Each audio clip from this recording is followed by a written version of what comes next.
Estamos abriendo la conversación en Fórmula Noticias con Liliana Sámano. Qué bueno que continúa con nosotros. Voy a compartirles esta conversación telefónica que sostuve con el doctor Carlos Pérez Ricart, investigador del CIDE. Hace un artículo muy interesante para Milenio. Y bueno, aclarar que la conversación se pregrabó telefónicamente y el doctor Carlos Pérez Ricart está fuera del país, así es que tiene un poquito de intermitencia, pero vamos a escuchar esta interesante conversación. La entrevista.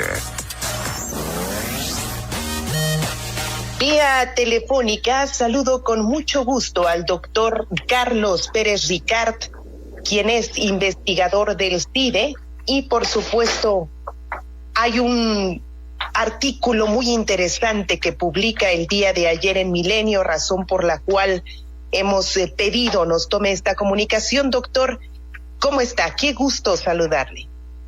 ¿Qué tal? Buenas tardes. Encantado de estar hoy en Radio Fórmula. ¿Qué tal? Doctor, pues nos ha llamado la atención en Radio Fórmula Morelos esta publicación porque somos vecinos de la Ciudad de México y usted ha hecho un análisis muy puntual de la disminución de delitos en la capital del país. ¿Podría detallarnos un poco? Es interesante, sobre todo desde el punto de vista ahora de Morelos y de otras entidades cercanas a la Ciudad de México, enterarse que la Ciudad de México tiene hoy mínimos históricos en cuanto a homicidio y a crimen. Desde que medimos en México, es decir, desde los años 90 que comenzamos a medir el homicidio y otras formas de violencia,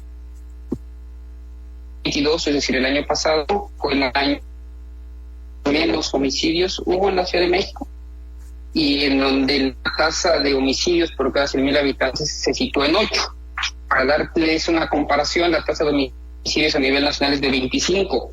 En la Ciudad de México hoy es de 8, ¿no? Entonces estamos hablando de que al menos, que es la que solemos utilizar porque la cifra negra es muy baja, es decir, podemos contar prácticamente todos los homicidios que suceden, vamos a ver que se ha reducido casi a la mitad en comparación con los homicidios que ocurrían en 2018. Es decir, en 4 años la Ciudad de México logró reducir a la mitad el número de homicidios, y poniendo la Ciudad de México hoy, digamos, al nivel de Phoenix en Estados Unidos, de Los Ángeles, de Austin y de muchas ciudades en América del Norte, que hasta hace unos años sería imposible comparar la Ciudad de México con esas ciudades en términos de homicidios. Entonces son buenas noticias en general. Doctor, en este mismo artículo hablaba usted de estrategias que la presente administración que inició Claudia Sheinbaum se han implementado y que han dado un cambio y resultados sustanciales favorables para los temas de la seguridad en la capital del país. Siempre es difícil saber cuáles son las razones por las cuales mejora o empeora la violencia. Parece que queda poco espacio de duda para señalar que ciertas decisiones que se tomaron durante la administración de Claudia Sheinbaum fueron positivas para la reducción de los homicidios. El buen trabajo entre la Fiscalía y la Ciudad de México. Ustedes en Morelos tienen un ejemplo de una Fiscalía que no trabaja con el gobernador, ¿cierto? Y lo hemos visto ahora en las noticias.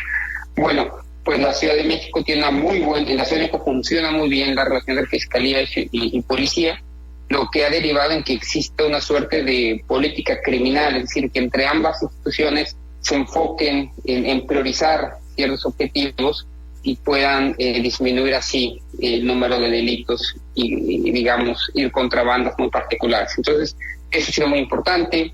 El sistema de videocámaras en la Ciudad de México es muy funcional. Claudia Sheinbaum lo recibe con 15,000 cámaras, hoy tiene 70,000 cámaras, y eso ha permitido a la Fiscalía, pero también a la Policía, identificar patrones criminales muy claros. Y por último, ha sido muy importante el hecho de que la Policía en la Ciudad de México está investigando. Casi en ninguna otra parte del país los policías preventivos investigan. En la Ciudad de México sí. Gracias a una serie de reformas y gracias a que se pusieron realmente las pilas comenzaron a investigar, no solamente estar buscando un crimen infragante. Entonces, han sido varias cosas lo que ha potenciado, digamos, la capacidad de la policía de la Ciudad de México para atender el problema del crimen.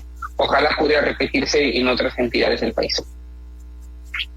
Sí, definitivamente es un modelo que querríamos muchas entidades tener para efectos de mejora en temas de seguridad y disminución de los delitos.